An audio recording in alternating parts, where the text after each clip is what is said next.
अंदाज निराला है, भाषा थोड़ी सख्त है, महाबली हनुमान के पक्के भक्त हैं, दरबार में अद्भुत ज्ञान देते हैं, कोई उल्टा सीधा बोले तो ठठरी बांध देते हैं, बातों बातों में गलती से कोई बात निकल जाती है, जुबान है कभी कभी फिसल जाती है।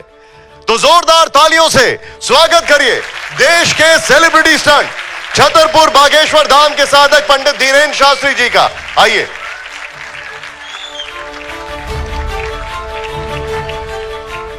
तालियां रुकनी नहीं चाहिए, जोरदार तालियों से स्वागत करिए आप। आइए।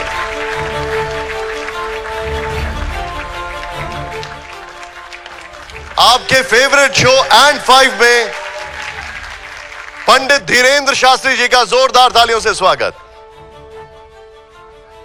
प्लीज, ये आपका माइक है। आचार्य जी, जब मैं आपके इस इंटरव्यू के लिए तैयारी कर रहा था, डिजिटल नोट्स बना रहा था, किसी ने कहा कि बाबा बागेश्वर के लिए नोट्स मत बनाइए, उन्हें पता है पर्चे में क्या लिखा है। जिंदगी में हर चीज पता होना एक अलग बात है, उसे बदलना एक अलग बात है।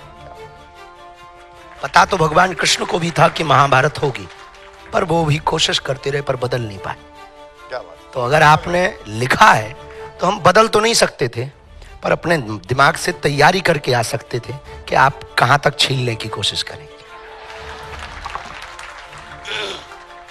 ये जरा माइक तेज कर दो, पैसा ज्यादा ना लगे। सबसे पहले मुझे ये बताइए, आपको लेकर एक थोड़ा सा कंफ्यूजन है। आप कथावाचक हैं, संत हैं, अपनी सिद्धि के इस्तेमाल से पर्चा निकालकर लोगों की समस्याओं के उपाय बताते हैं, क्या कहा जाए आपको? हम एक साधारण सनातन के सिपाही हैं। जो सनातनी का कार्य होना चाहिए वो हम कर रहे हैं, और कथा के माध्यम से, दरबार के माध्यम से सिद्धि हनुमान जी को है, हमको नहीं है। हम केवल उनका नाम लेते हैं। एक परंपरा है जो हमारी परंपरा से चल रही, हमारे दादा गुरु जी के पास भी ये परंपरा थी, उनके दादाजी के पास भी ये परंपरा थी, उस परंपरा का हम अनुसरण कर रहे हैं। तो हमें लगता है कि हम सनातन के सिपाही बने रहें, ये बहुत बेहतर है, सनातन के लिए भी और हमारे लिए भी, क्योंकि हम भविष्य बताने पे भरोसा नहीं करते, भविष्य बनाने पे बहुत ज्यादा भरोसा करते हैं। एक सवाल इन दिनों कई लोग पूछ रहे हैं, आजकल ऐसा क्या चक्कर है कि ज्यादातर साधु संत जो हैं वो बिल्कुल सेलिब्रिटी की तरह होते जा रहे हैं, बड़ी बड़ी शादियों में जाते हैं, अंबानी परिवार के घर जाते हैं, बॉलीवुड स्टार्स के साथ दिखते हैं। क्या आम आदमी की पहुंच से दूर हो गए हैं? नहीं, दोनों को जरूरत है। बड़े लेवल पर अगर बिगड़े तो उन्हें कौन संभालेगा? तो बड़े लोगों में पहुंचना बुरी बात नहीं है, पर आप इतने बड़े ना बन जाओ कि छोटे आपके पास ना पहुंच जाए, पहुंच पाए। बड़ा वो है जिसके पास छोटा भी खड़ा हो तो वो भी बड़ा हो जाए। और आपने कहा कि आजकल कथावाचक या संत सेलिब्रिटी होते जा रहे हैं। सेलिब्रिटी एक अलग विषय है। हमारा काम है कि हमें अपनी बात लोगों तक पहुंचाना है, और लोगों के द्वारा हमारी बात देश तक पहुंचाना है। तो देश तक कैसे पहुंचे? तो उसके लिए टीवी 9 भारतवर्ष। अब हम कहेंगे, अब आप कहोगे आजकल बाबा नेता हो गए जो कॉन्क्लेव में आ रहे हैं, ऐसा भी तो कहा जा सकता। कॉन्क्लेव में भी तो हमारा आना जरूरी नहीं, पर आपने क्यों बुलाया? क्योंकि हम नंबर देंगे, टीआरपी देंगे।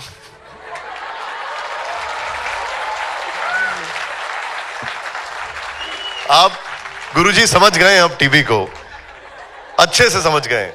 मैं ये जानना चाहता हूं आपसे कि आप समाज को कैसे देखते हैं, क्योंकि सब कुछ वैसा हो रहा है जैसा होना चाहिए था, या कुछ लोग थोड़ा चिंतित हैं कि समाज में जो है लोगों के बीच में कटुता बहुत बढ़ गई है? समाज जैसा, भारत जैसा होना चाहिए वैसा नहीं है। भारत की जो सुंदरता है वैसी नहीं। भारत की सुंदरता वसुधैव कुटुंबकम से, भारत की सुंदरता अहिंसा परमो धर्मा से, भारत की सुंदरता सबको स्वीकारोक्ति से। निश्चित रूप से समाज बदल रहा, भारत की स्थितियां बदल रही, और हमको ये लगता है कि विदेशी ताकतों ने भारत के कुछ लोगों के ब्रेन वॉश किए। वो किसी भी धर्म के हो सकते हैं, किसी भी मजहब के हो सकते हैं, जिससे वर्तमान में भारत में गंगा से ज्यादा दंगा हो रहा है, और इस देश में दुर्भाग्य। तो आपने कहा कि समाज को हम कैसे देखते हैं? घटते संस्कार, बढ़ते अत्याचार, लाचार स्थिति, युवा बेरोजगार, ऐसे समाज को देखते हैं। कौन जिम्मेदार है इसके लिए? आप और हम। तो जितने हम जिम्मेदार हैं उतने ही आप जिम्मेदार हैं, उतनी इस देश का जिम्मेदार है। आप कहो कि हम किसी सरकार पे उंगली उठाएं तो हमारा बहुत ज्यादा इस बात पर बहुत ज्यादा हमारा मत नहीं रहता है, क्योंकि इस देश में रहने वाला प्रत्येक व्यक्ति ही सरकार है, तब सरकार होती है। और हमारा भरोसा और हमारा सोचना थोड़ा अलग है कि आप जब तक स्वयं सरकार नहीं बनेंगे तब तक आप देश को बदलने की तस्वीर की, आप संकल्प की स्थिति को देख नहीं पाएंगे। आपको खुद सरकार बनना पड़ेगा, क्योंकि आप पढ़े लिखे हैं, आप अपने अधिकारों को जानिए। इस देश का व्यक्ति अपने अधिकारों को जान नहीं रहा, सोया हुआ है, इसलिए देश की बदहाली है। ये तो आपने हमारे लिए बता दिया, आप कैसे जिम्मेदार हैं जो भी आपने कहा? हम इसलिए जिम्मेदार हैं कि हमारे देखते हुए ऐसा हो रहा है कि आप जग नहीं पा रहे। विदेशी ताकतें तो पहले भी थी, आज भी हैं। विदेशी ताकतें तो पहले भी थी और आज भी हैं। इतना इंटरफियर नहीं था, पहले थी, पर पहले भारत को केवल जादूगरों का देश माना जाता था। भारत को फिर से लूटने की तैयारी है, फिर से मिटाने की तैयारी है, भारत को फिर से खंड खंड करने की उनकी तैयारी है, गजवाए हिंद की तैयारी है। तो हमें लगता है कि अब विदेशी ताकतें ज्यादा सक्रिय हैं पहले की अपेक्षा। आप सुन रहे हैं, जरा नॉन स्टॉप हौसला अफजाई करते रहिए, क्योंकि आज ये शो जो है एक अलग लेवल पर जा रहा है। बाबा बागेश्वर जी आज एकदम मूड में हैं। औरंगजेब एक बहुत चर्चा का विषय है, 300 साल पहले मर चुका था। एक पक्ष है जो औरंगजेब को अपना हीरो देख रहा है, दूसरा पक्ष है जो कह रहा है कि औरंगजेब की कब्र को खोद दो। पंडित धीरेन्द्र शास्त्री क्या कह रहे हैं इस पर? देश को तोड़ने वाले का नामो निशान मिटाना चाहिए। पर आप कहें कि उसने बहुत अच्छे काम भी किए हैं तो आई एक्सेप्टेड। कोई तुम्हें 2 थप्पड़ भी मारे और पानी भी पिलाए तो आप किसे याद करेंगे? तो हमें लगता है कि उसने बहुत अच्छे काम नहीं किए। जो जिसने देश को तोड़ा वो इस देश में महान नहीं हो सकता। जिन्हें उसकी कब्र से प्यार है वो अपने मकानों में बना सकता है। अपनी निजी आस्था होती है। अब मान लीजिए आप कोई किसी भगवान को और मानते हैं तो हम आप पे थोप नहीं सकते, क्योंकि देश संविधान से चलता है और अभिव्यक्ति की स्वतंत्रता की आजादी भी है। तो आप मान सकते हैं, लेकिन आप ये पूरे देश पर नहीं थोप सकते कि आपको ये मानना पड़ेगा। ये आप देश पे नहीं थोप सकते हैं। हम नहीं मानेंगे तो नहीं मानेंगे, ये हमारी आजादी है, क्योंकि 1947 में हम आजाद हो चुके हैं। तो ये हमारी अभिव्यक्ति की आजादी। पर एक धड़ा ऐसा भी है समाज का जो ये मानता है कि अगर इतिहास की ही बात कर ले तो इतिहास में दोनों साथ साथ रहें तभी इतिहास समग्रता में समझ में आता है। कंस को भी आज हम पूछते नहीं हैं पर उसकी बात करते हैं। वैसे ही अगर हमें छत्रपति शिवाजी महाराज, संभाजी महाराज की बात करनी होगी तो औरंगजेब को हम अपने इतिहास से मिटा नहीं सकते। इतिहास से मिटा नहीं सकते, पर इतिहास में सुधार किया जा सकता, शब्दों में सुधार किया जा सकता। कंस हमारे यहाँ पर पूजनीय नहीं है, वंदनीय नहीं है। कंस को एक विलन की दृष्टि से देखा जाता है, तो औरंगजेब को हीरो की दृष्टि से नहीं देखा जाएगा। हम हीरो भले ही ना माने, लेकिन ये कह देना कि उसकी कब्र को मिटा दे। कोई कब्र पे वहां पे जरूरत ही कही, जब हीरो नहीं है तो उसके स्टैचू क्यों? उससे आप सिखाओगे क्या? चादर चढ़ाना सिखाओगे?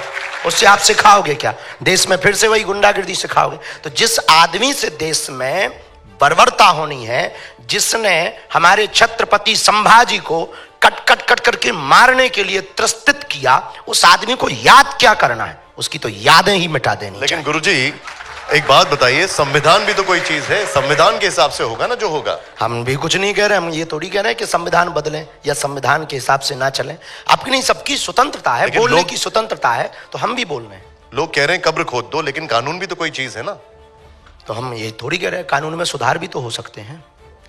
पर आप ये भी आपने कहा कि कब्र से क्या याद करेंगे? कब्र को देख करके ये याद करेंगे कि एक आक्रांता था, देखो क्या हश्र हुआ उसका इस देश में। लेकिन उसे पूजा नहीं जा सकता है। सुरभि, आपने तो ये साफ तौर पर कह दिया कि औरंगजेब ने क्रूरता की, इसलिए नामो निशान मिटा दिए जाना चाहिए। हमने नहीं कहा, इतिहासकारों ने कहा। लोग भी ये बात कह रहे हैं कि ऐसा होना चाहिए और इस बात का आप समर्थन करते हैं, ठीक है। लेकिन क्रूरता तो अंग्रेजों ने भी की, खुलेआम फांसी भी दी, सिर कलम किया। तो मेरा सवाल उस आधार पर भी है आपसे, तो क्या आपको लगता है कि भारत को ये सब ध्यान में रखते हुए भी आगे कॉमनवेल्थ गेम्स का भी बहिष्कार कर देना चाहिए और इसमें भी नहीं जाना चाहिए? कॉमनवेल्थ गेम्स एक वर्तमान परिस्थिति का निर्णायक है और कब्र की बातें पुरानी बातें नहीं, क्योंकि क्रूरता तो यहाँ पर अंग्रेजों ने भी की है ना। बिल्कुल की है, तो उनको हम लोग स्वीकार कहां, भगवान थोड़ी मानते हैं उन्हें। कॉमनवेल्थ की बात हो रही है, कॉमनवेल्थ की बात हो रही है, गेम्स की बात हो रही है। नहीं, कॉमनवेल्थ की बात कर रही हूं मैं, सॉरी। इसको हिंदी में समझा दो, हमारी अंग्रेजी बहुत ऊंचे लेवल की। जब आप हिंदू राष्ट्र की बात करते हैं, नहीं इनका जवाब देना। कॉमनवेल्थ कॉमनवेल्थ मतलब लोगों की, जिसमें भारत भी है, जिसमें कई सारी कंट्रीज भी हैं, वो कई बड़े बड़े फैसले लेते हैं, उस प्लेटफॉर्म से भी, उस ग्रुप से भी क्या भारत को एग्जिट कर देना चाहिए? क्यों? भारत को निकल जाना चाहिए? क्योंकि अंग्रेजों ने काफी इस देश में अत्याचार किया था, ये तो कहा जाता है। जिन अंग्रेजों ने, जिन्होंने किया है, और उन अंग्रेजों से जुड़े हुए जितने भी स्थान हैं, उन पर हम सब बार बार सुधार कर रहे हैं। भारत नव निर्माण कर रहा है, तरह तरह के बदलाव भारत कर रहा है। कॉमनवेल्थ एक अंतरराष्ट्रीय नियम है।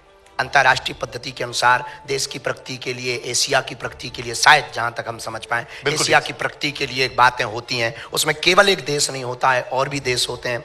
अब वर्तमान में अंग्रेजों को भी समझ में आया कि हाँ, हमने भूल की भारत के ऊपर ऐसा अत्याचार करके, वो भी उस पर सुधार कर रहे हैं। पर औरंगजेब ने ऐसा नहीं कभी स्वीकार किया, ना उनके खानदान ने स्वीकार किया। बात ये हो रही है कि उसे हीरो बताया जा रहा, बात विलन और हीरो की हो रही। बात ये हो रही है कि वो महान था। इस देश में बाबर, अकबर या औरंगजेब महान नहीं, रघुवर महान है। इस देश में छत्रपति वीर शिवाजी और संभाजी महान है। इस देश में स्वामी विवेकानंद महान है। इस देश में हमारे पास पूजने के लिए ऑलरेडी व्यवस्था है। हम दूसरों को तब पूजें जब अपने यहां घट जाएं। अपने बाप को बाप कहो ना। आचार्य जी, अब कुछ लोग राणा सांगा को लेकर भी सवाल उठा रहे हैं, उनको गद्दार कह रहे हैं। कुछ लोग राणा सांगा को लेकर भी सवाल उठा रहे हैं, गद्दार कह रहे हैं। समाज में सभी प्रकार के लोग होते हैं, और हम कुछ ज्यादा तो यूं कहेंगे नहीं, राजनीति पर हम बहुत ज्यादा टिप्पणियां करते नहीं। ठीक है, यही कहेंगे कि हम सब प्रकार की विचारधारा के लोग हैं। हम एक निवेदन आपकी इस इंटरव्यू से करना चाहते, क्योंकि ये टीवी 9 भारतवर्ष इस देश का बहुत प्रसिद्ध और बहुत ही सत्य के साथ रखने वाला एक प्लेटफॉर्म है। आप ना नास्तिक बनो, ना आप आस्तिक बनो। हमारी दृष्टि से आपको बनना है तो आप वास्तविक बनो। तो आप कंट्रोल, देखिए 2-3 विषय ऐसे हैं मीडिया में आने के लिए, अपने लोगों को खुश करने के लिए और अपने लोगों के वोट पाने के लिए।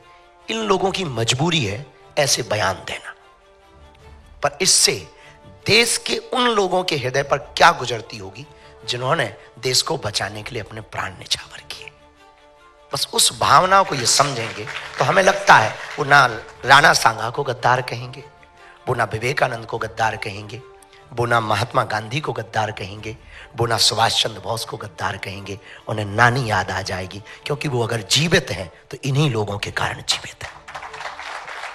आचार्य जी, जब आप हिंदू राष्ट्र की बात करते हैं तो कुछ लोग कहते हैं कि आप संविधान के खिलाफ बोल रहे हैं, क्योंकि संविधान कहता है भारत धर्मनिरपेक्ष है, पंथ निरपेक्ष है।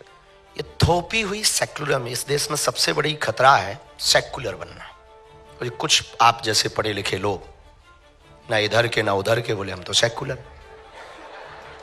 हमें बड़ी संविधान कहता है सेक्युलर। हाँ, संविधान पे ही हम बात करें। संविधान में चूंकि ये जोड़ा गया, और संविधान में आपको पता होगा कि 130 बार से ज्यादा सुधार हो चुका। एक बार और कर लो, क्या घट जाएगा? फिर बहुत सारी चीजें चेंज करनी पड़ेंगी। चेंज करनी पड़ती हैं। देखिए, देश की कायाकल्प आपको करनी है, देश से हिंदू मुसलमान का लफड़ा आपको मिटाना है, देश के अंदर के दंगे को आपको खत्म करना है, देश को आपको विश्व गुरु के पटल पर बैठाना है, देश को आपको विकसित राष्ट्रों में खड़ा करना है। तो वो सेकुलर राष्ट्र से नहीं हो सकता है। छोटे छोटे ईसाइयों के देश हैं 95 से ज्यादा, पर वो इकोनॉमी में भी आगे हैं, वहां की व्यवस्थाओं में भी आगे हैं, डिजिटल में भी वो आगे हैं, और यहां तक कि एशिया, अब उनका जो भी होता है एरिया, उसमें भी वो सबसे आगे, हर व्यवस्था में वो आगे। क्यों? इसका मतलब ये नहीं कि वहां बहुत कम पॉपुलेशन है। इसके 2-3 कारण है कि वहां की विचारधारा एकदम क्लियर है, या तो इस साइड या उस साइड। अब ये तीसरा बीच का बीच खतरनाक लिया है। या तो आप एथिस्ट हो जाओ, नास्तिक, या आप आस्तिक हो जाओ। अब आप कह रहे हैं ना मैं आस्तिक हूं ना मैं नास्तिक हूं, मैं तो सेक्युलर हूं। ये तीसरा आदमी बहुत खराब होता है भैया। एक पक्ष पकड़ो। ये 2 नाव तो हमने सुनी थी सनातन में, जब तीसरी नाव तुम और अलग से ले आए। ये जोड़ी भाई भैया नाव है, तो 130 बार सुधार हो चुका है। आप एक बार और कर लीजिए, क्या गड़बड़ है? लेकिन हमारे संविधान में लिखा है we the people of India, हम भारत के लोग, जिसमें हिंदू, मुस्लिम, सिख, ईसाई, पारसी सब हैं। ये तो बाबा साहब अंबेडकर लिख के गए, इसमें कोई जोड़ा नहीं गया। मेरे भैया, मुसलमान मुसलमान है इस देश में, ईसाई ईसाई है इस देश में, बस हिंदू सेकुलर है। गजब का ज्ञान। सब भारतीय हैं। क्या गजब का आप लोगों का आचार्य जी, सब भारतीय है। देखो तो सब भारतीय आचार्य जी हैं? सब भारतीय। हम ये चाहते हैं कि ना आप मुसलमान रहो, ना आप ईसाई ना हो, ना हम हिंदू रहे, सब सनातनी हो जाए। अब तो नहीं है गड़बड़। आप जिस बुंदेलखंड से आते हैं वहां गंगा जमुनी तहजीब है और उसकी अनगिनत बिल्कुल नहीं है। अच्छा, बिल्कुल अनगिनत नहीं मिसालें रही हैं वैसे है? अनगिनत मिसालें रही हैं वहां पर, जैसे रही होंगी। एक जमाने में हमारे दादाजी भी अपने आप को प्रधानमंत्री कहते थे। अच्छा, क्या तो पुरानी बात है, छोड़ो, अभी की करो। आपका बचपन क्या कभी किसी मुस्लिम दोस्त के साथ नहीं बीता? नहीं, हमें तो अभी भी हैं, पर कायदे वाले हैं। हमें मुसलमानों से क्या दिक्कत? आपके एंकरों में वो बैठी बहन, हमें उनसे कोई दिक्कत थोड़ी है। आपके कोई मुस्लिम दोस्त हैं, कोई नाम याद है? हाँ, बहुत सारे लोग हमसे जुड़े हुए हैं। कोई जलील हैं, वो भी हमसे, लगभग 500 मुसलमान हमारे डिवोटी। और बताओ, 500 मुसलमान हमारे डिवोटी, क्योंकि उन्हें पता है हम गलत आदमी नहीं है। कोई बचपन में दोस्त जिसके साथ खेले हो आप? हमारे गांव के ही एक सज्जन थे, खैर मुसलमान तो नहीं, वो तो हिंदू ही हैं, पर हम इस पे बहुत ज्यादा भरोसा नहीं करते। हम भारतीय होने पे बहुत ज्यादा भरोसा करते हैं। नहीं, लेकिन वो नाम हम सनातनी होने पर भरोसा करते हैं। हमारे एक जलील खान है, वो बहुत हमारे प्रिय रहे। एक मुबारक खान हमारे जीवन में रहे, वो भी हमारे बहुत प्रिय अभी भी हैं। शेख मुबारक हमने सुना था, वो भी हमारे बहुत अभी भी प्रिय हैं, अभी भी वो हमको मानते। उसमें शेख जलील खान भी हैं, वो भी अभी प्रिय हैं। और भी पूरा गाँव लगभग आसपास की जगह। एक रफीक खान, वो तो ढोलक बजाते थे हमारे यहाँ सुंदरकांड में। अब बल्कि उनके वो जो गुरु होते हैं वो खूब गाली बकते थे उनको लेकिन हमारे वाले नहीं हमको बकते थे कि तुम उनके साथ क्यों बैठते हो। आचार्य जी, लेकिन एक बात बताइए, जब आप ये कहते हैं कि हिंदू राष्ट्र ऐसे नहीं बनेगा, पहले हिंदू गली, हिंदू मोहल्ले बनाने होंगे, तो इन बयानों से आज भी बुंदेलखंड के किसी गांव में रह रहे किसी धीरेन्द्र और किसी शेख मुबारक के बीच में खटास नहीं आएगी? बिल्कुल नहीं आएगी, क्योंकि वो भी खुद हिंदू है ना, कन्वर्टेड।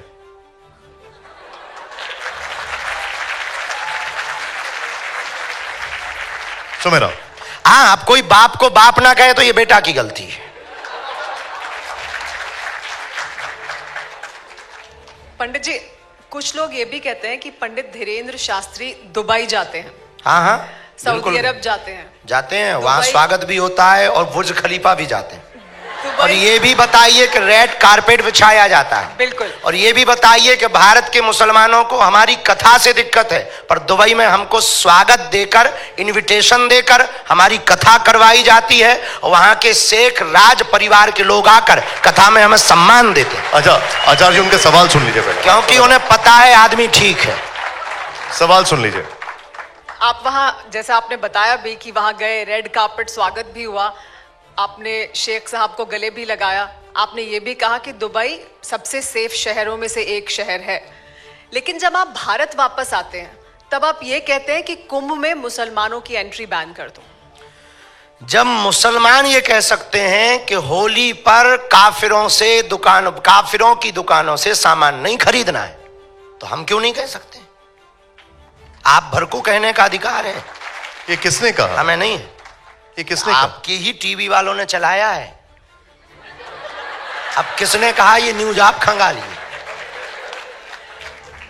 और आप कहो तो लिंक हम भिजवा देंगे। आप TV9 भारतवर्ष देखा करिए, आप TV9 भारतवर्ष देखा करिए, आपको ऐसी न्यूज नहीं दिखेगी वहां पर। देश हित की खबर भगवान की कृपा से। अब देखो टीवी, हम तो इतना जानते हैं कि सब न्यूजें बराबर होती हैं।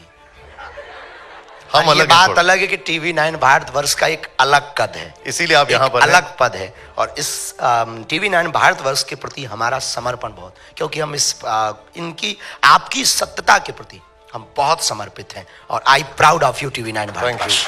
बहुत बहुत शुक्रिया। लेकिन अब आप भी यही देखा करिए आचार्य जी, आज से सिर्फ TV9 ही देखा करिए। अब आप देखते तो हैं, पर बीच बीच में ये जब चीजें आ जाती हैं, वो बीच वाला निकल के आता है तो दिमाग खराब होता है।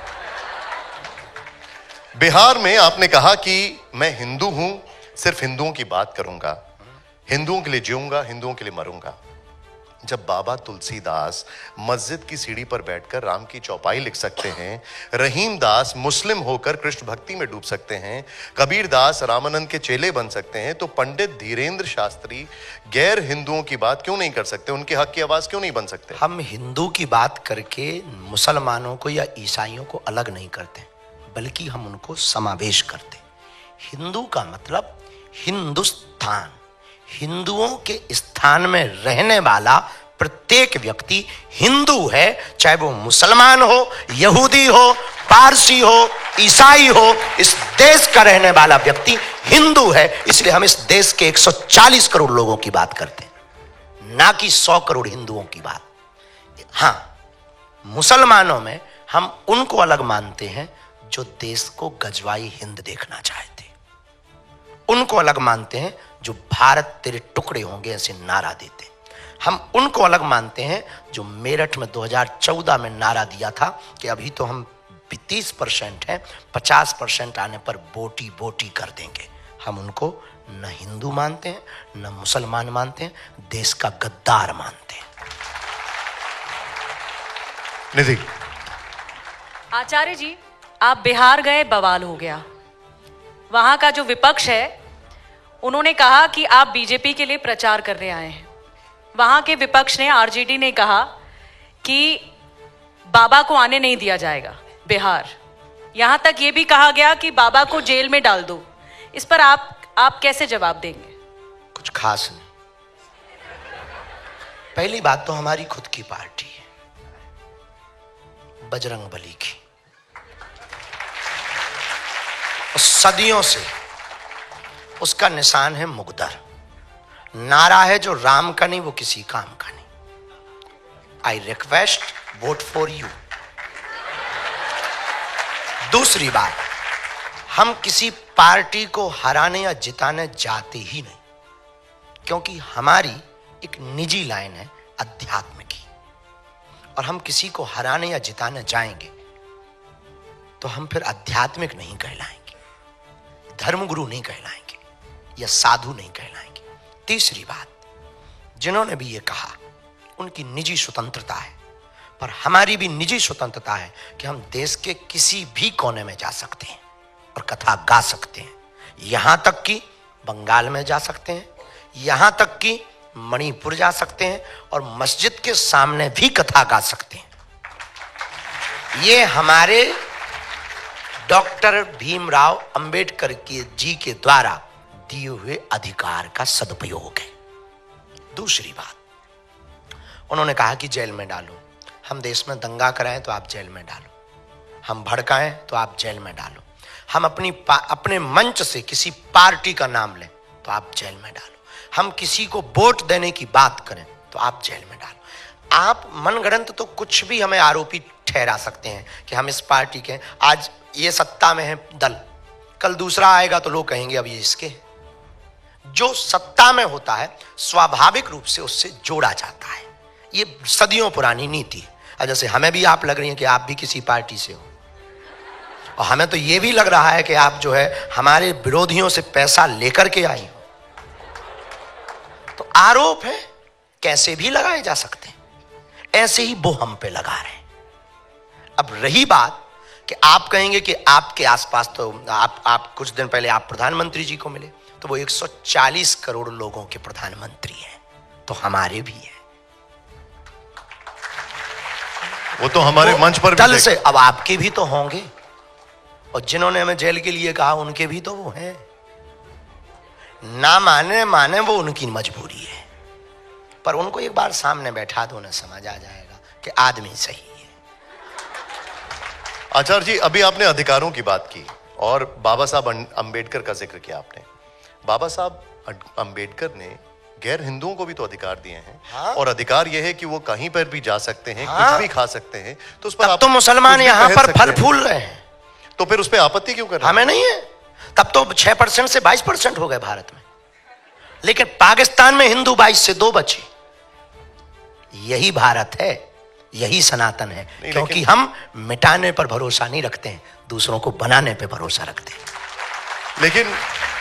लेकिन अगर बात की जाए, अभी थोड़ी देर पहले सुनील अंबेकर जी भी थे हमारे साथ, वो कहते हैं कि सेवई और गुजिया का कोई विवाद ही नहीं है, मैं तो दोनों खाता हूं। कुछ लोगों को आपत्ति है कि सेवई मत खाओ, गुजिया खाओ। देश के प्रधानमंत्री ने सौगात ये मोदी दी अभी, वो कितनी अद्भुत कार्य किया। अब इसका मतलब ये नहीं कि हम कसीदे पढ़ने आए, ये भी दिमाग में मत रखना थॉट्स। हम कहना चाह रहे हैं कि इस देश में देखो, हम रस खान के भी गीत गाते, हम रहीम की भी बात करते, और हम एपीजे अब्दुल कलाम को भी स्वीकार करते। हम स्वीकार कर रहे हैं ना। अगर हमें दिक्कत होती तो हम रस खान के दोहे गाते, रहीम के दोहे गाते, या एपीजे अब्दुल कलाम को राष्ट्रपति बनवाते? नहीं ना। हम उनके पक्षधर हैं जो देश के पक्षधर हैं, हम उनके विरोधी हैं जो देश के विरोधी हैं। अब वो चाहे हिंदू हो या मुसलमान, ईसाई हो या पारसी हो, देश को तोड़ने वाले को स्वीकार नहीं किया जाए। और हम बोलेंगे, हम जब तक जिएंगे हम बोलेंगे, क्योंकि हम जगे हुए हिंदू हैं। आचार्य जी, अब हमारे इस शो का एक बहुत ही पॉपुलर सेगमेंट है, आप यहीं पर बैठे रहिए। इस स्क्रीन पर मैं आपको कुछ तस्वीरें दिखाऊंगा, ये रैपिड फायर है। पहले मैं चाहूंगा जोरदार तालियां हो, मैं थोड़ा सा आगे आऊंगा। अगर बीच में हम टोके हमारी चाय आ जाए तो हमें ज्यादा अच्छा लगे। अभी आपकी चाय आ रही है, और प्लीज ले आइए। और ये जो रैपिड फायर राउंड, हमको खड़ा तो नहीं होना, बैठे रहना। आप बैठे रहिए, आपकी मर्जी। अगर आप खड़ा होना चाहें तो खड़े हो सकते हैं, लेकिन आपकी पहले चाय आ रही है। आप तो कुछ भी करवा सकते हैं। शुक्रिया आपका, आभार आपका, आभार। तो यहां पर जब तक आपकी चाय तैयार हो रही है, मैं रैपिड फायर शुरू कर देता हूं। शुरू कर। दिखाइए जरा हमारा पहला सवाल जो है, दिखाइए यहां पर। अब जरा देखिए, बेहतर जनसेवक कौन? राहुल गांधी जी, अखिलेश यादव जी, अरविंद केजरीवाल जी या ममता बनर्जी जी? सभी अपनी अपनी जगह ठीक है। एक बताइए, आपका फेवरेट है कोई इसमें से? हम नेताओं पे टिप्पणी करते ही नहीं, तो फेवरेट अनफेवरेट की बात ही नहीं। ठीक है, चलिए अब अगले में अगर हो पाए तो करिएगा। जरा दिखाइए, जरा हमारा अगला सवाल दिखाइए। इसमें इनका कोई फेवरेट नहीं है। ये अब देखिए, बेहतर नेता कौन? असदुद्दीन ओवैसी या अकबरुद्दीन ओवैसी? नेताओं पे हम बोलते ही नहीं, नेताओं पे हम बोलते नहीं, चूंकि नेताओं पे बोलते नहीं है। अब दिखाइए जरा अगला सवाल दिखाइए। हमारे विचारधारा की अब हम बात कर रहे हैं। बेहतर विचारधारा क्या है? बाबा साहब भीमराव अंबेडकर या विनायक दामोदर सावरकर जी? दोनों ही, दोनों हमारे लिए बहुत प्रिय हैं। एक ने देश के संविधान का निर्माण किया, इस देश को गति दी, इस देश को एक बांध दिया, इस देश को एक नई ऊर्जा दी। और आपने इस देश के लिए बहुत कुछ किया। जो कार्य आपने लिख के किया, वो कार्य आपने जमीन पर उतार करके किया। जोरदार तालियां हो जाए जरा, जोरदार तालियां। बड़ी बेबाकी से जवाब दे रहे हैं। आइए जरा अब ध्यान से देखिएगा, हमारे जितने भी दर्शक हैं यहां पर। अगला सवाल देखिए, प्ले करिए जरा। बेहतर पहल क्या है? भारत जोड़ो यात्रा या सनातन एकता यात्रा? अगर हम अपनी बात बोलेंगे तो अपना मठा कौन पतला बोलता है। तो दोनों अपनी अपनी जगह ठीक है। ये राजनीतिक दृष्टि से है, ये देश की भौगोलिक दृष्टि से है। निर्णय जनता को करना होगा। आपको वैसे भारत जोड़ो यात्रा अच्छी लगी थी? हमें कोई भी चीज बुरी लगती भी नहीं है। आपको न्योता मिला था शामिल होने का? नहीं, हमको मिला नहीं है। मिलता तो हम आपको जरूर बताते। मिलता तो जाते आप उसमें? हमें दिक्कत भी नहीं, अगर समय होता तो हम चले भी जाते। भारत कोई जोड़े तो क्या दिक्कत है? क्या बात, हमको क्या दिक्कत है? क्या बात। अगला सवाल जो है वो शायद आपके मन का सवाल है, तो पहले जोरदार तालियां बजाइए और अब जरा प्ले करिएगा अगला सवाल। बेहतर कथावाचक कौन? पंडित धीरेन्द्र शास्त्री या जया किशोरी जी? दोनों भी अपनी अपनी जगह ठीक है। आपको पसंद कौन सा है? ठीक है, अपनी अपनी जगह ठीक है। ठीक है, जरा अगला सवाल दिखाइए जरा। अच्छा, ये सब पहले से ही फीड कर लिए हैं। बेहतर विचारक कौन? शंकराचार्य, अविमुक्तेश्वर? शिष्य के लिए तो गुरु ही महान होता है। क्या बात। और वास्तविकता में हमारे लिए नहीं, इस देश की धरोहर अपनी अपनी जगह सभी महापुरुष हैं। चारों शंकराचार्यों का अपना एक लेवल है, उनका एक कद है, उनका एक औरा है। आदि जगत गुरु शंकराचार्य की चल रही परंपरा है। लेकिन इस देश ने एक सबसे बड़े, एक ऐसे आचार्य को पाया, एक ऐसे जगत गुरु को पाया, जिन्होंने बिना नेत्रों के भी इतना कुछ देख लिया कि आंख वालों को भी टेंशन में डाल दिया। वो जगत गुरु परम पूज्य श्री रामभद्राचार्य जी महाराज जी हैं। वो हमारे गुरुदेव हैं, ये हमारा गौरव है। लेकिन सब अपनी अपनी महापुरुष, कोई महापुरुष बड़ा या छोटा नहीं हो सकता है। आप जगत गुरु राम भद्राचार्य जी की बात करें प्लीज, बैठिए। Thank you. और मैं चाहूंगा जरा गुरु जी की जरा चाय ले आइए यहां पर। एक बात तो है कि आपके बयानों से विपक्ष को काफी नाराजगी हो रही है। भूपेश बघेल ने कहा कि मैं धीरेन्द्र शास्त्री को संत नहीं मानता हूं, वो जादूगर हैं। कुछ तो माना, हमने जादूगर भी अपने आप को नहीं माना। और जादूगर तो वो होता है जो आंखों का धोखा देता है। हम तो बहुत सीधे साधे आदमी हैं, आंखें देख करके बात करते हैं और सामने वाले की आंखें खोलने की बात करते हैं। जादूगर आंख बंद कराने की बात करता है और हम आंखें खोलने की बात करते हैं, विचारों से भी, कार्यों से भी, सेवा से भी, समर्पण से भी और अपने सूत्रों से भी। प्रीति। आचार्य जी, अभी आपने कहा कि मैं किसी पॉलिटिकल पार्टी को ना जिताने के लिए काम करता हूँ ना हराने के लिए काम करता हूँ, मैं काम करता हूँ आध्यात्म के लिए, देश के लिए। आध्यात्म की राह, आपने कहा कि आपकी पार्टी आध्यात्म के लिए काम करती है, देश के लिए। लेकिन बहुत सारे राजनीतिक पंडित हैं जो ये मानते हैं कि आप हिंदुओं को जोड़ने के नाम पर बीजेपी को फायदा पहुंचाते हैं, क्योंकि बीजेपी अगर हिंदू जुड़ जाएगा तो बीजेपी के सामने जो दूसरे विरोधी पार्टी हैं, जिसमें MY समीकरण की वो बात करते हैं, PDA की बात करते हैं, वो समीकरण ही ध्वस्त हो जाएंगे। क्या बाकी पार्टियों में हिंदू नहीं है? नहीं, बिल्कुल है, लेकिन अगर समीकरण तो की बात करें या जुड़ने का कोई मतलब नहीं है। नहीं, लेकिन एक बात तो ये सोचिए ना, जब हिंदू जुड़ जाएगा तो पूरी तरह से वो इंक्लाइन हो जाएगा बीजेपी के लिए, ऐसा राजनीतिक पंडित मानते हैं। राजनीतिक पंडित तो कुछ भी मानते हैं, मौसम का अनुमान है, वो तो चलता रहता है। पर हम एक प्रार्थना आपसे बहुत निवेदन करें कि हिंदुओं के जुड़ने से किस पार्टी को फायदा होगा या किसको घाटा होगा, हम ये नहीं कह सकते। हम ये कह सकते हैं बहुत दावे के साथ में कि इस देश में सभी पार्टियों में लगभग हिंदू हैं और वो सभी पार्टियों के लोग अपनी अपनी पार्टी के प्रति कट्टर हैं।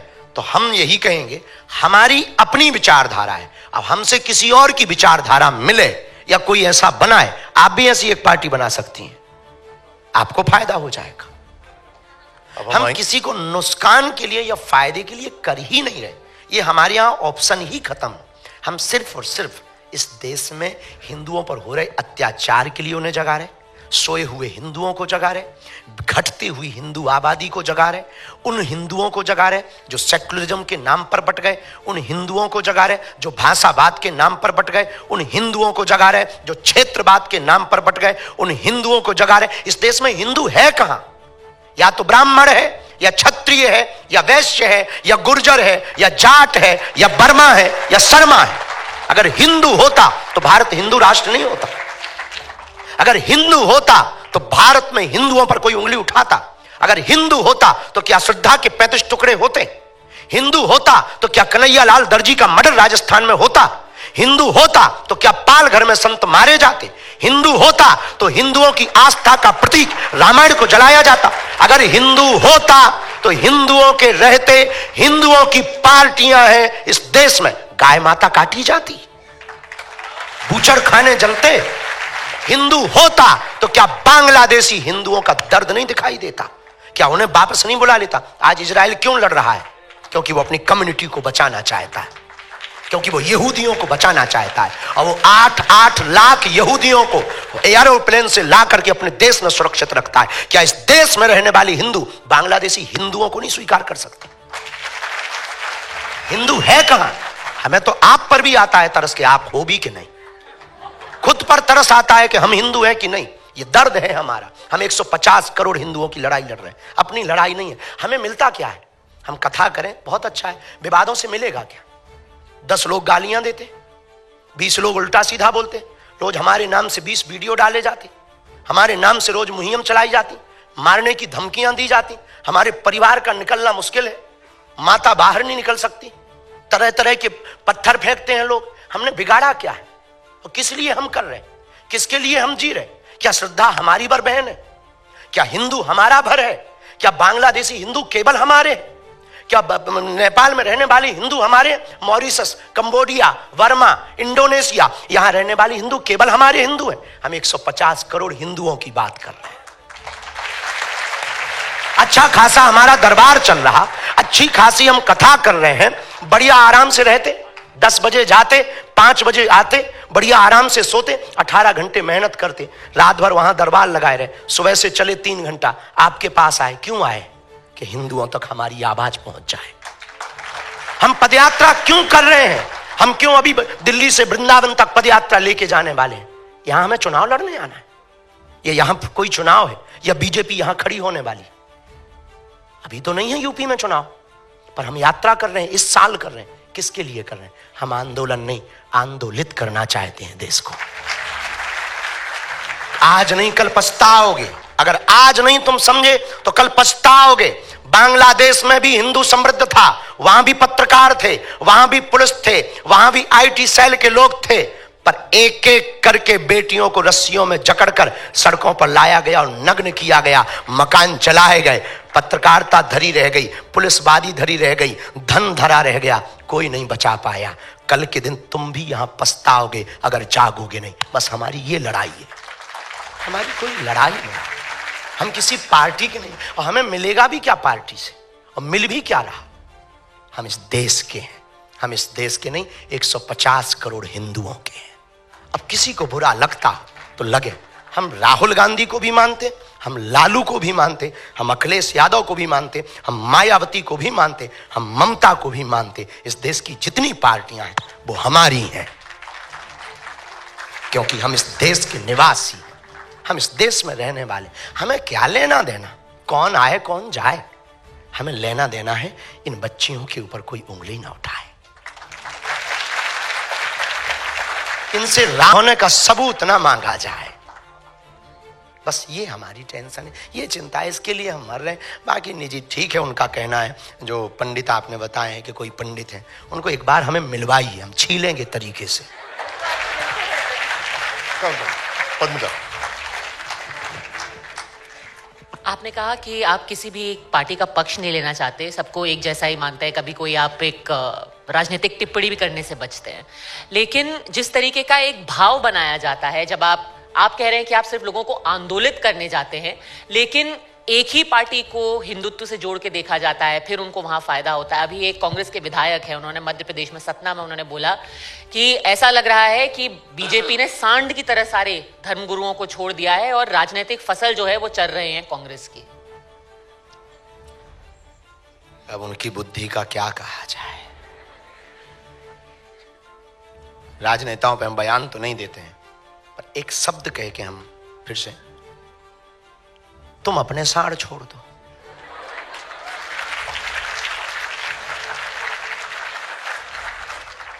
और क्या कहते हैं, साधु साड़ होता है? क्या गजब की उनकी प्रज्ञा है। लगता है स्कूल के पीछे पढ़ते रहे महापुरुष। आचार्य जी, आपने सनातन जोड़ो यात्रा निकाली, आप ये भी कह रहे हैं कि मंदिर जाओ तो जाति को बाहर छोड़ के जाओ। क्या पंडित धीरेन्द्र शास्त्री जाति व्यवस्था के खिलाफ है? नहीं, जातियों में भरे हुए जातिवाद के जहर के खिलाफ है। अगर हम जातियों के खिलाफ होंगे, क्या है जाति? देश में दंगा होगा, आरक्षण के नाम पर दंगा होगा, सरनेम के नाम पर दंगा होगा, सरनेम के कागज फाड़े जाएंगे, देश गृह युद्ध की तरफ चला जाएगा। हमारी विचारधारा तो समझिए कितनी बारीकी से हम गए। 9 जातियां नहीं छोड़नी है, पर जातियों का गुमान छोड़ना है। न आप बड़े हैं न छोटे हैं, न कोई पिछड़ा है न कोई बिछड़ा है, न कोई ऊंच है न कोई नीच है। इस देश में सब हिंदू हैं, सब हिंदुस्तानी हैं और सब भारतीय हैं। सुमेरा के पास आएंगे।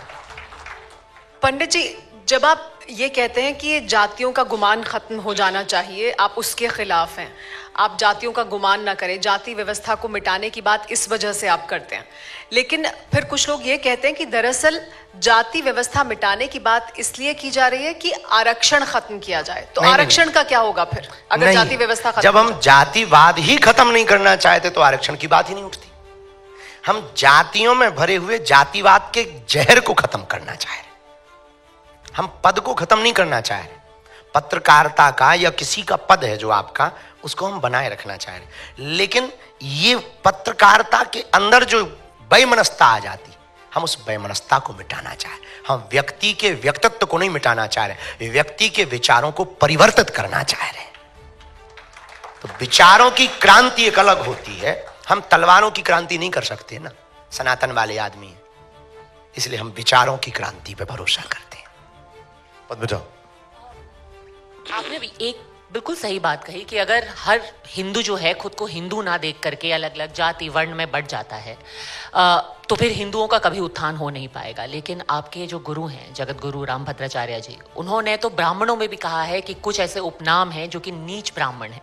तो अगर जातियों में ही हम भेदभाव करने लगेंगे तो फिर एकता की हम बात कैसे कर सकते हैं? देखो, उस वीडियो के बारे में हमें पूरी जानकारी तो नहीं है। हम एक बात आपको कह दें, हमारे पूज्य गुरुदेव भगवान की ही प्रेरणा से हम ये कार्य कर रहे हैं। तो हम इतना बहुत कॉन्फिडेंस के साथ कह सकते हैं कि जिस पीठ पर पूज्य गुरुजी बैठे हैं वो रामानंदाचार्य जी की पीठ है। और सन 1400 ईस्वी में यही काम सबसे पहले रामानंदाचार्य जी ने किया था।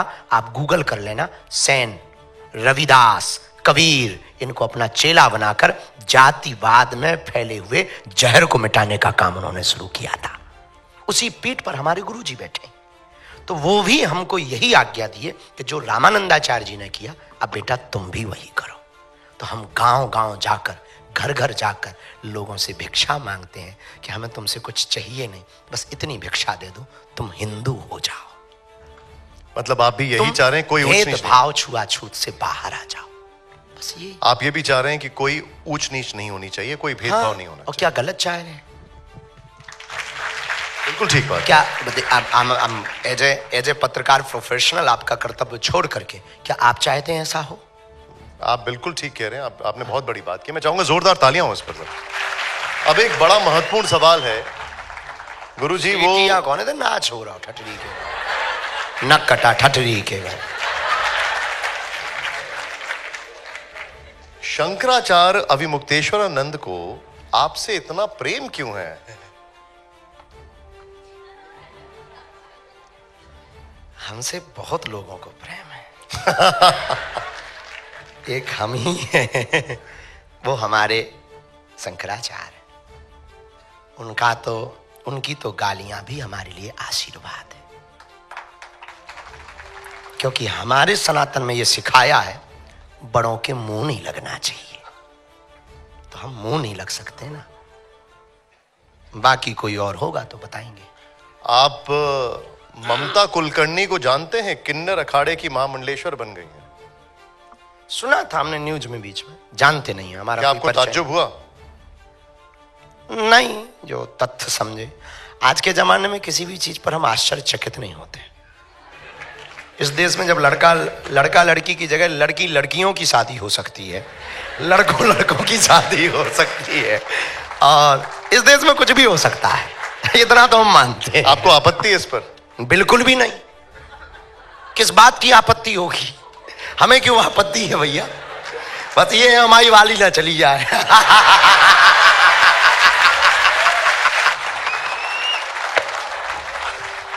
विनोद है, मजाक है, बुरा न मानना। इतने बड़े मीडिया प्लेटफॉर्म से ऐसी मजाक करनी नहीं चाहिए, पर क्या करें, हम बहुत कंट्रोल करते हैं, हो नहीं पाता। आचार्य जी, ममता कुलकर्णी पे मैं वापस आता हूं। क्या इतना आसान होता है महामंडलेश्वर बन जाना? नहीं, हमें नहीं लगता। जितना हमने जाना, देखो ये निर्णय तो हमारे शंकराचार्य हैं, 13 अखाड़े हैं, 7 शैवों के अखाड़े हैं, 3 वैष्णवों के अखाड़े हैं, उदासीनों के 3 अखाड़े हैं। ये 13 अखाड़े निर्णय लेते हैं। इन अखाड़ों के अंतर्गत महामंडलेश्वरों की नियुक्ति होती है। उसमें एक बाकायदा पंचायत बुलाई जाती है और चारों संप्रदाय के आचार्य पहुंचते हैं, 13 अखाड़ों के लोग पहुंचते हैं, उसके 13 अखाड़ों से प्रतिनिधित्व करते हैं। इसके बाद में स्वीकारोक्ति होती है, फिर उसके बाद में विरोध प्रकट होता है, इसके बाद में यस नो होता है। तो ये प्रक्रिया है। इतना सरल तो नहीं है, पर कहा जा सकता है कि आजकल थोड़ा सा तो बहुत चिंतनीय है। हमारे भी परंपराओं में कुछ रूढ़िवादी प्रथाएं जिन पर लगाम लगनी चाहिए, और हम इसके पक्ष में। लेकिन ममता कुलकर्णी से जब ये सवाल पूछा गया तो उन्होंने की बातें करनी, लेकिन बस एक आखिरी बात, उनका ये कहना था कि 2-10 अलग पूछ लो। एक जरूरी है ये, उन्होंने कहा कि जितनी पंडित धीरेन्द्र शास्त्री की उम्र है उससे ज्यादा उनकी तपस्या है। हो सकता भैया, इस देश में कुछ भी संभव है, तो हम पहले ही बोल चुके हैं। निधि पे पाऊंगा। निधि, आचार्य जी, आपका एक बयान रहा जो काफी फेमस रहा, सुर्खियों में रहा, जब आपने बालासोर रेल हादसा हुआ था, 300 लोग उसमें मर गए थे, उस वक्त दिया था कि राष्ट्र हित के लिए, विश्व हित के लिए आपको संकेत मिल जाता है कि हादसा होने वाला है। तो कुंभ में 6 जगहों पर भगदड़ मची, आपको संकेत अगर मिल गया था तो आप प्रशासन को आगाह कर देते। अभी म्यांमार और थाईलैंड में भूकंप आया जी जी, तो अगर आपको संकेत था तो आगाह किया जा सकता था। हमने उस बयान को, ठीक है, लोगों ने इस प्रकार से भी देखा। हम आपको पहली बात ये बता दें, हम भगवान नहीं हैं, हम एक साधारण सनातन सिपाही, प्रारंभ में ही हमने आपको जवाब दिया। दूसरी बात, अपनी उस बात पर ही हम आपको एक बात जोड़ी जाननी चाहिए, जो पूरी बात लोगों तक नहीं पहुंची उतनी ही क्लिप पहुंची। जानना एक अलग विषय है, पलटना एक अलग विषय है।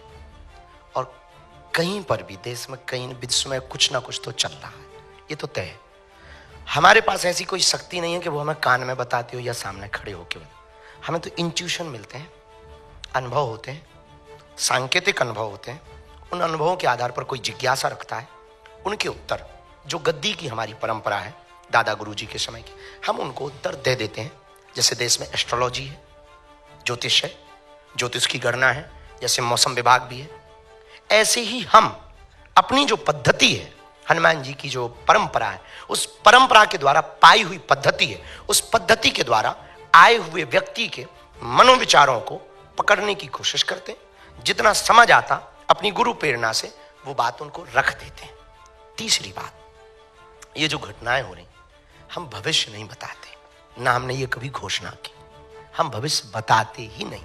इसलिए नहीं बताते कि भविष्य सिर्फ भगवान के हाथ में, ईश्वर के अलावा किसी के हाथ में नहीं। फिर आपने एक बात बोली कि ये देश में जो चल रहा है देश हित के लिए, कोई अगर प्रार्थना करे तो हम भी प्रार्थना कर सकते हैं। कोई हमारे पास आए तो हम भी, देश हमारी भी जिम्मेवारी, हम भी प्रार्थना करते हैं, सुखी रहे संसार, दुखिया रहे ना कोई। पर जो उसे करना है वो रोक कौन सकता है, उसे टाल कौन सकता है? और इतना ही सस्ता टालना होता या रोकना होता तो फिर पूरी दुनिया में इस प्रकार के उपद्रव ही ना होते। फिर तो सत्य ही सत्य चलेगा, वन साइडेड गेम चलेगा, दूसरी साइडेड चलेगा ही नहीं। तो जो घटनाएं हो रही हैं वो घटित होती रहेंगी। हमें लगता है कि ये प्रश्न हमारे लिए बहुत कठिन प्रश्न है, हमें लगता है कि ये प्रश्न हमारे लिए नहीं है, क्योंकि हमने ऐसी कभी कोई घोषणा नहीं की कि हम भविष्य बता सकते। ओके, अब एक प्रश्न है, क्योंकि आपने कहा आपके लिए कठिन प्रश्न है, एक बहुत कठिन प्रश्न आपसे सुरभि पूछने वाली है। क्योंकि ये प्रश्न बार बार पूछा जाता है, इसलिए इस मंच से पूछ रहे हैं, पंडित धीरेन्द्र शास्त्री शादी कब कर रहे हैं? करनी है, ये पक्का है, ये तो तय है। ये इसलिए तय है कि हम जिस रास्ते में हैं इसमें कांटे बहुत हैं। साधु बनना कठिन है, जैसे पेड़ खजूर, चढ़े तो चाखे प्रेम रस, गिरे तो चकनाचूर। हम बहुत कॉन्फिडेंस के साथ कह रहे हैं कि अभी तक तो बहुत सधी हुई जिंदगी है, बहुत गंभीरता के साथ कह रहे हैं। पर अगर हमसे कोई भूल हो गई ना तो 100 सालों तक कोई महात्माओं पे भरोसा नहीं करेगा बहन। हमको अपनी चिंता नहीं है, जो 150 करोड़ लोगों में करोड़ों लोग घर बैठकर हम पे भरोसा करते ना, हमें उनके भरोसे की दिक्कत है कि वो टूटे ना। और समाज में सब प्रकार के लोग होते हैं, तो हम तो ये बहुत कॉन्फिडेंस के साथ कहें, बाद में भले ही संन्यास लेंगे पर ब्याह करेंगे नहीं। अब तो प्रधानमंत्री जी ने भी आपकी पर्ची निकाल दी। हाँ, तो क्या निकला पर्ची में? वही जो आपने प्रश्न किया है, वही निकला। हमारी माता जी बैठी थी और माननीय प्रधानमंत्री जी बैठे थे, तो ग्रीन रूम में बैठे थे। तो वो तो बहुत सहज हैं, और सच बोलें वो तो पूरे देश के प्रधानमंत्री हैं। और ये हमारे लिए तो सौभाग्य है कि उन्होंने हमारी माता जी को कहा कि अब चिंता मत करो, आज से मैं तुम्हारा बड़ा बेटा और हम हैं। तो फिर बोले कि हम आज बालाजी के चरणों में गए थे, तो दर्शन करके ही आए थे माननीय प्रधानमंत्री। हम आज बालाजी के चरणों में गए थे, ये पर्ची खोलते हैं, अब तुम्हारा बड़ा बेटा भी खोलता है। बस वो वाली बात कि तुम्हारे मन में चल रहा है कि शादी हो जाए इनकी। तो उन्होंने कहा वो हमारे लिए तो वो गार्जियन जैसे हैं, हमारे अभिभावक जैसे हैं, और उनका इस प्रकार से भाव रखना निश्चित रूप से ये पूरे बुंदेलखंड के लिए, पूरे साधु समाज के लिए, और उस व्यक्ति को उन्होंने अपना भाई कहा जिसकी कोई सामर्थ्यता नहीं, ना हमारा कोई बहुत बड़ा बैकग्राउंड है, ना कोई बहुत बड़ा प्लेटफॉर्म है, ना हमारे आगे पीछे कोई ऐसी व्यवस्था है, बस भगवान के भरोसे, हनुमान जी के भरोसे, बालाजी के भरोसे चले जा रहे हैं। तो ये उनकी उदारता, उनका विजन मिशन, उनका देश के प्रत्येक नागरिक के प्रति समर्पण दर्शाता है कि हमने ठीक प्रधानमंत्री चुना है। आपकी वाली से जुड़ा हुआ एक और सवाल है जो यहाँ बैठी हुई लड़कियां भी जानना चाहती हैं। आपकी वाली से जुड़ा हुआ एक और सवाल है। सवाल ये है कि अब आपने फैसला कर ही लिया है कि आप गृहस्थ जीवन में जाएंगे, तो वो लड़की कैसी होगी, उसमें गुण कैसे होंगे, यहाँ बैठी हुई सारी लड़कियां ये जानना चाहती हैं। देखिए, हम एक बहुत इस विषय में हम बहुत ज़्यादा मंथन नहीं किए, पर हमने अपनी माता जी को देखा, अपने गांव में, हम गांव के जुड़े हुए आदमी हैं, गांव में अभी भी देखते हैं। हमको ऐसा चाहिए कि जो हमें और हमारे परिवार को समझ सके। हमको शादी का अनुबंध नहीं करना है, जन्म जन्म का संबंध रखना है। हमको वाइफ नहीं चाहिए, हमको अर्धांगिनी चाहिए। वाइफ मिलेगी तो ब्लू ड्रम अभी फेमस है।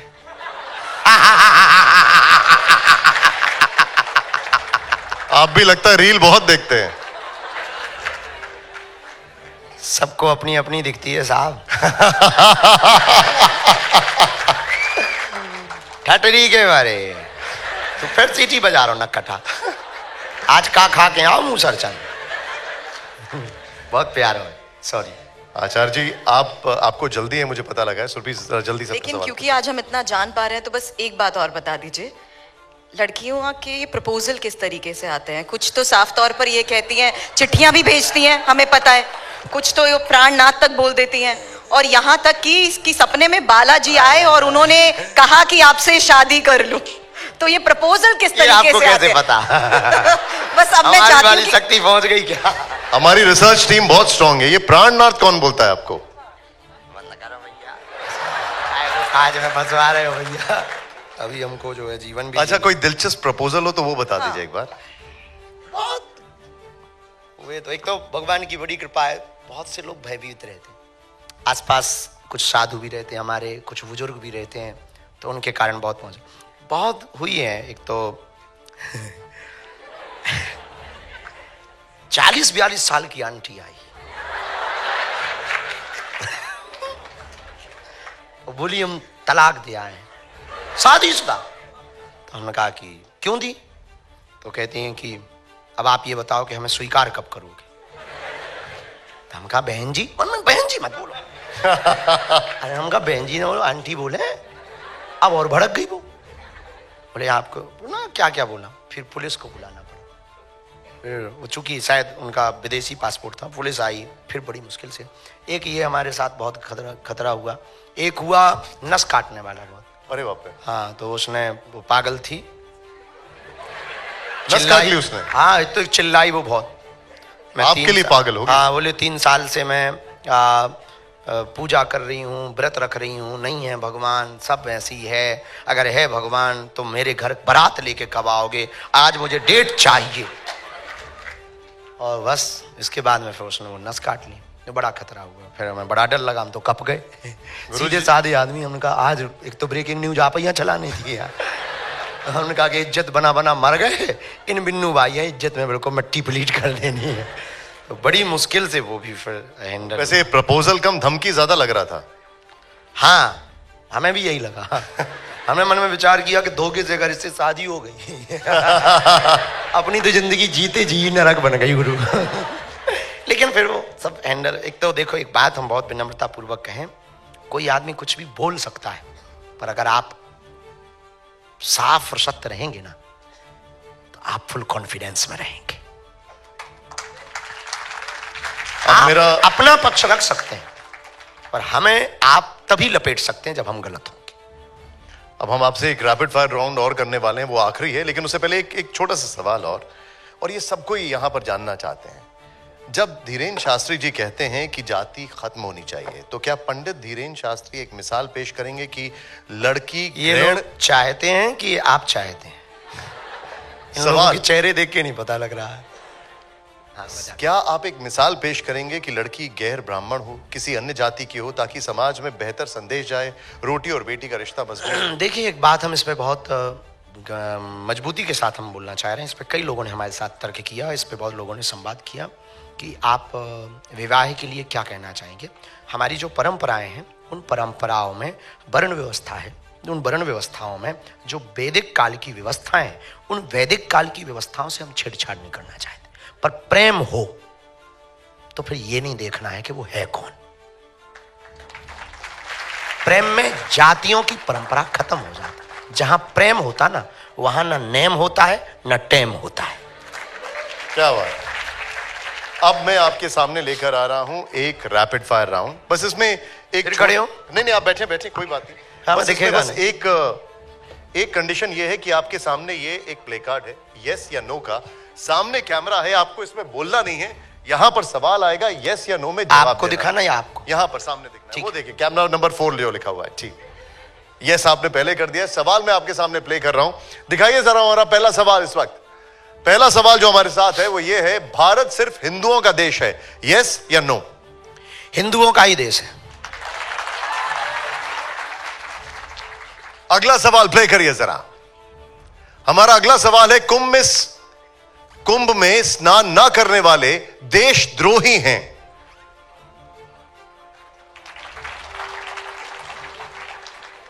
वो प्रश्न को जो हमारा वायरल हुआ है, उसको हम उस पर बात रखना चाहेंगे। उसको लोगों ने गलत उन बहन जी ने बोला था कि किसी ने कहा है कि कुंभ में वो जाते हैं जो पापी होते हैं, तो हमने उनको देशद्रोही बोला था।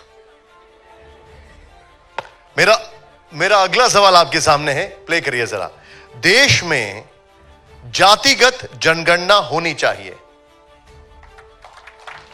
जातिगत जनगणना से देश गृह युद्ध की तरफ जाएगा, जनसंख्या की जनगणना से देश प्रगति की तरफ जाएगा। अभी तेलंगाना में उन्होंने दिया है और ओबीसी को 42% आरक्षण दे दिया है। वो सरकारों का अपना अपना निजी काम है, पर हम तो स्वतंत्र हैं। अपनी अभिव्यक्ति की आजादी के आधार पर हम अपनी बात रख सकते हैं। जातिगत जनगणना से देश दंगा की स्थिति में जाएगा और जनसंख्या की जनगणना से ये निर्णय लिया जाएगा कि और कितने हॉस्पिटल बनाए जाने चाहिए, और कितने पुलिस स्टेशन खोले जाने चाहिए, और कितने शिक्षा के इंस्टीट्यूट सेंटर खोले जाने चाहिए। इसलिए जनसंख्या की गणना की जाती है। और जातिगत की जनगणना होगी तो देश में नेता जातियों के नाम पर अपनी रोटी सेकेंगे और वो बनेंगे राजा, और जातियों को आपस में लड़वा करके देश का बेड़ा गर्क करेंगे। मैं अगले सवाल पर आता हूं, प्ले करिए जरा। महंगाई, बेरोजगारी देश की समस्या है, यस या नो? अगला सवाल प्ले करिए, जोरदार तालियां हो इसके लिए जरा। वैसे बहुत सारे नेता इसको मानने के लिए तैयार नहीं होते, लेकिन भारत में इंटरकास्ट शादी का प्रचलन बढ़ना चाहिए, यस या नो? थोड़ा खतरा है। अगर हम यस बोल देंगे तो कुछ लोगों को अच्छा लगेगा, कुछ को लगेगा वाह। अगर हम नो बोल देंगे तो लगेगा कि फिर बाबा जातिवाद कैसे, जातिवाद छुआछूत कैसे मिटाएगा। तो अभी तो आप कह रहे थे जाति खत्म होनी चाहिए। जातिवाद के अंदर भरा हुआ जहर खत्म होना चाहिए। लोग हमारी बात ही नहीं समझते हैं। हमने जातिवाद खत्म करने की बात ही नहीं आज तक। नहीं, लेकिन तो फिर इंटरकास्ट मैरिज से सुधार नहीं होगा? इंटरकास्ट मैरिज से सुधार नहीं होगा इसमें? प्रेम में तो होगा, पर जिनको प्रेम नहीं है वो क्या करें? ठीक है, अगला सवाल प्ले करिए जरा। आरक्षण की नए सिरे से समीक्षा होनी चाहिए। अभी जैसा है वैसा रहने तो काहे को दंगा करवाते हैं। और इस शो का हमारा आखिरी सवाल है, देश के संसाधनों पर मुसलमानों का बराबरी का अधिकार है। क्यों नहीं है? संसाधनों पर बराबरी का इसलिए नहीं क्योंकि भी तो 20% है ना, 80 तो अपन है। संविधान तो सबके लिए बराबर है। ऐसे तो जैन बहुत कम है, देते हैं, सिख बहुत कम है। अच्छा चलिए, आपने दोनों दिखा अच्छा लगे वो कर लेना भैया। नहीं, लेकिन ऐसे तो जैन सिख ये सब बहुत कम है। ये सब हमारा परिवार है, हमारे ही है। मुसलमानों का अर्थ ये है जो देशद्रोही है, बाकी हम सबको हिंदू मानते हैं। लेकिन संविधान तो सबके लिए बराबर है ना, ईसाई भी हाँ, तो उनके लिए भी हमने फिर कहा जो देशद्रोही है उनको अधिकार नहीं है भारत के संसाधनों पर, बाकी सबका समान, बाकी तो सब हिंदू ही है। ठीक है, जोरदार तालियों से बहुत बहुत शुक्रिया, आपने समय निकाला हमारे लिए आए।